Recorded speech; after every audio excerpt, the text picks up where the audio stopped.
Cerita Timun Mas, cerita anak dari Jawa Tengah. Pada zaman dulu kala, hiduplah sepasang suami istri.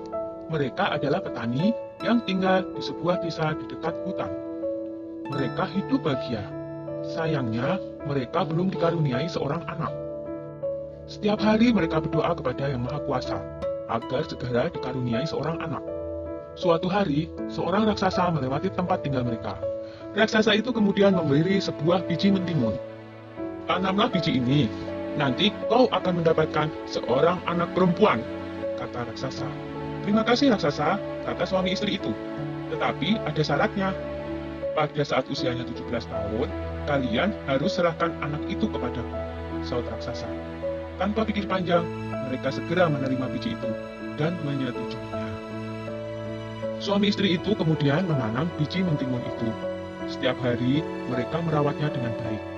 Beberapa bulan kemudian, tumbuhlah sebuah mentimun yang berwarna keemasan.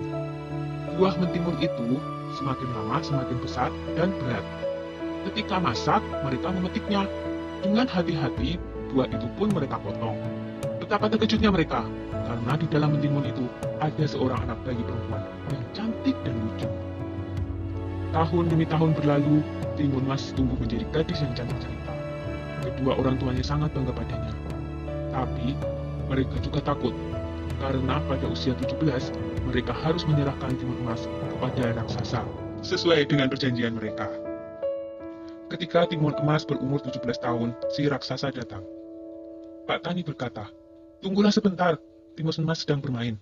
Istriku akan memanggilnya." Lalu ia segera menemui anaknya. "Anakku, ambillah ini," kata Pak Tani sambil menyerahkan sebuah kantong kain. "Ini akan menolongmu melawan si raksasa. Sekarang, larilah secepat mungkin."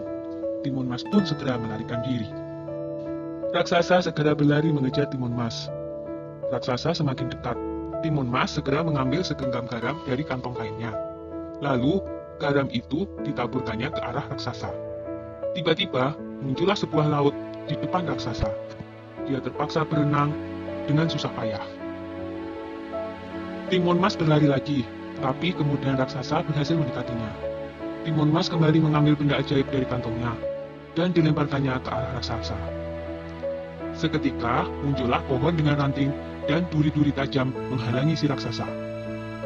Raksasa berteriak kesakitan.